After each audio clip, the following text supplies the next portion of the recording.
جب کوئی بچہ ماں کے پیٹ میں مر گیا، ولادت اس کی موت کے حالت میں ہوئی ہے، تو کیا اس کو غسل دیا جائے گا، کفن دیا جائے گا، اس کی نماز جنازہ ادا کی جائے گی، اس کا نام رکھا جائے گا یا نہیں؟ ایسے ہی نماز جنازہ میں جوتے چپل پہن کر پڑھنا کیسا ہے؟ جب جنازہ اٹھا کر کندھے پر چلتے ہیں تو خاموش رہنا چاہیے یا ذکر کرنا چاہیے؟ ایسے ہی جب قبر کھودتے ہیں، قبر کھودنے کے درمیان پرانی قبر تھی، وہاں پر سر کا کچھ ڈھانچہ یا کوئی ہڈی وغیرہ نکل آتا ہے، اس کا کیا کریں؟ یہ وہ تمام مسائل ہیں جس کی آپ کو زندگی میں کام آئے گی۔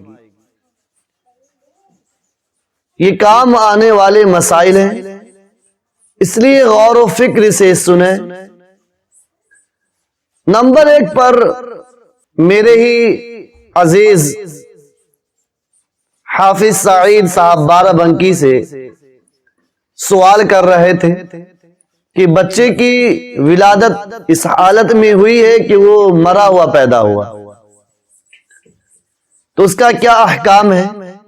تو میں اپنے عزیز سے بھی اور تمام عالم اسلام سے یہ پیغام دے رہا ہوں کہ جب بھی ایمان والے کے گھر میں ایک مرا ہوا بچہ دنیا میں آئے تو اس کی نماز جنازہ ادا نہیں کی جائے گی، اس کو سنت کے مطابق کفن نہیں دیا جائے گا، اس کے کان میں آذان نہیں دی جائے گی، ہاں غسل دیا جائے گا، اور کوئی پاک صاف نیا کپڑا ہو اس میں اس کو لپٹ کر قبر کھود کر گڑھا کھود کر دفنا دیا جائے گا، نام رکھا جائے گا بچہ کا۔ جس بچے کا اعضاء بن چکے ہوں، ہاتھ پیر ناک نقشہ بنا ہوا ہو، مثلا 7-8 مہینہ کا بچہ، حمل کے ساقط ہونے کی وجہ سے بچہ ضائع ہو گیا، لیکن وہ پورا ڈھانچہ ہے انسان والا، پورا ہر سب کچھ اس کا بنا ہوا ہے، تو اس کا نام رکھنا چاہیے۔ تو کیا جو بچہ مرا ہوا پیدا ہوا یا مر گیا اس کا عقیقہ کیا جائے گا؟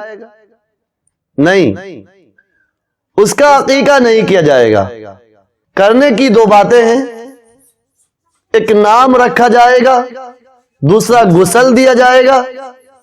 کوئی کپڑا پاک و صاف نیا کپڑا میسر ہو تو بہتر ہے، ایک کپڑا میں اسے لپٹ کر دفن کر دیا جائے گا، نہ اس کے کان میں اذان دی جائے گی اور نہ ہی نماز جنازہ ادا کی جائے گی اور نہ ہی اس کو سنت کے مطابق کفن دیا جائے گا۔ دوسرا مسئلہ ہے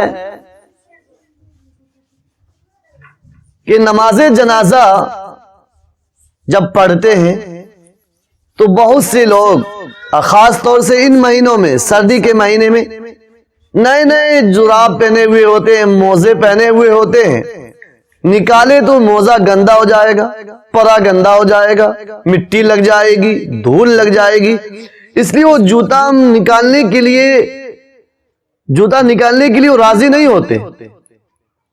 تو یاد رکھیے میری بات، اگر آپ کا جوتا نیچے سے بھی پاک ہو، جو تلبہ ہے جوتا کا، تو آپ پہن کر پڑھ سکتے ہیں۔ اگر نیچے کا ناپاک ہے تو آپ جوتا پیر سے نکالیں، چپل پیر سے نکالیں، اس کے اوپر رکھ سکتے ہیں جب آپ کے جوتے کا اوپرلی حصہ بھی پاک ہو۔ اگر دونوں کا یقین نہیں ہے، اور کسی کو یقین ہونا بھی ضروری نہیں ہے، چونکہ پیشاب پاخانہ کے وقت میں چھینٹیں لگ جایا کرتی ہیں، چھینٹیں آ جایا کرتی ہیں، اس لیے کسی کو یقین نہیں ہوتا، تو اس لیے جوتا کو ہٹا کر سرے سے نماز پڑھنی چاہیے۔ اگر آپ نے اس حالت میں نماز پڑھی کہ آپ کے جوتے کا نیچے حصہ ناپاک ہے اور آپ نے اسے پہن رکھا ہے، یا آپ نے اس حالت میں نماز پڑھی کہ آپ کے جوتے کا اوپر والا حصہ ناپاک ہے اور آپ نے اس پر پیر رکھ رکھا ہے، تو یاد رکھیے آپ کی نماز ادا نہیں ہوگی، آپ کی نماز ادا نہیں ہوگی۔ اس لیے اولا اور بہتر یہ ہے کہ جوتے کو علیحدہ کر دیا جائے، ہٹا دیا جائے، پیر سے نکال دیا جائے۔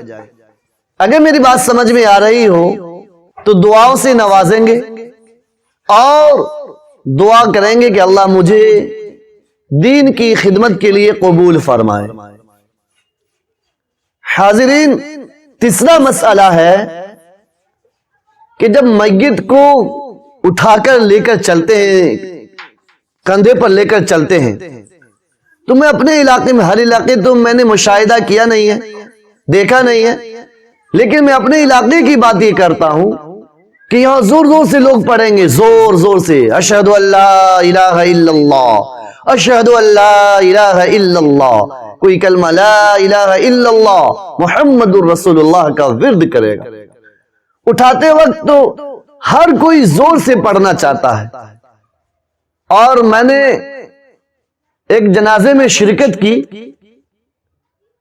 تو وہاں تو تلقین کی جا رہی تھی راستے میں کہ بھائی زور زور سے کلمہ پڑھتے چلیں، زور زور سے کلمہ پڑھتے چلیں۔ اصل دین کیا ہے؟ پڑھنا ہے یا نہیں پڑھنا ہے؟ یاد رکھیے، اس موقع سے ذکر اگر کریں تو اس لب و لہجہ اور اس انداز میں ہو کہ کوئی سنے نہ، خاموشی کے ساتھ آپ زبان سے ذکر کر سکتے ہیں، آواز نکال کر نہیں، تلقین نہیں کر سکتے، ورنہ خاموش رہیے، ورنہ خاموش رہیے، یہ آپ کے حق میں بہتر ہے، یہ آپ کے لیے بہت اولا اور اعلیٰ ہے۔ لیکن زور زور سے ہرگز نہیں پڑھنا چاہیے۔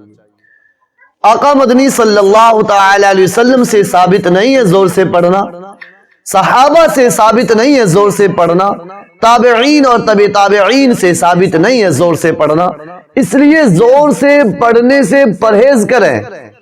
ہاں، ذکر وغیرہ خاموشی کے ساتھ کر سکتے ہیں۔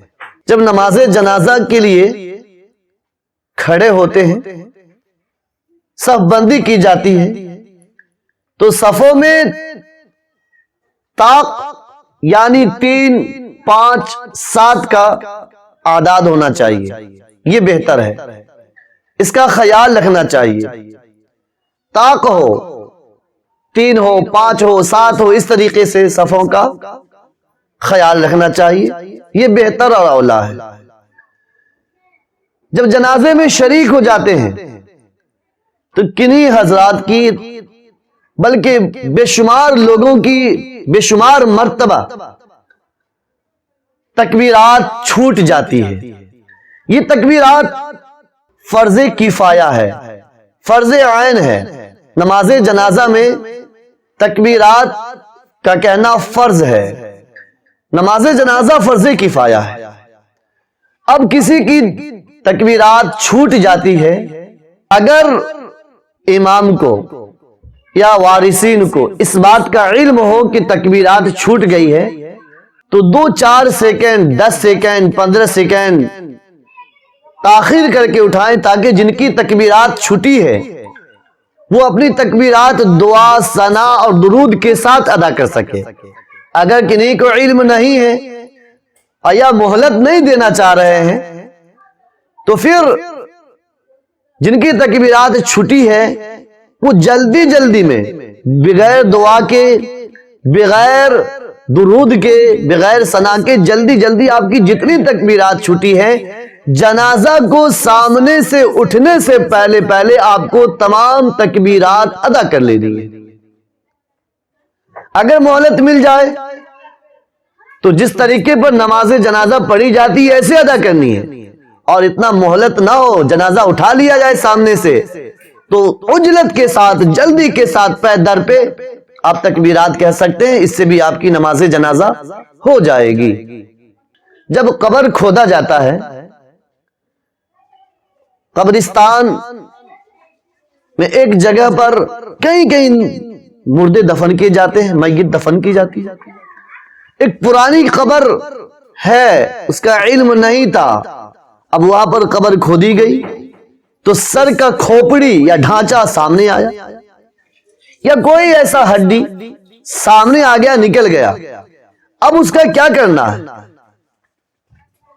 اس کو دوسری جگہ دفنایا جائے گا، علیحدہ کر کے دفنایا جائے گا، یا یوں ہی چھوڑ دیا جائے گا، یا اسی قبر میں دفنا دیا جائے گا؟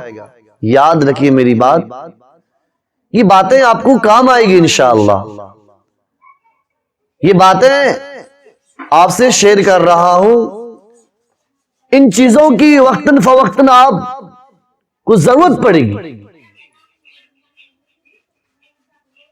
جو بھی ہڈی، کھوپڑی، سر کا ڈھانچہ یا جسم کا سانچہ جو بھی نکل آئے، آپ اس کو اسی قبر میں اسی میت کے ساتھ دفنا دیں۔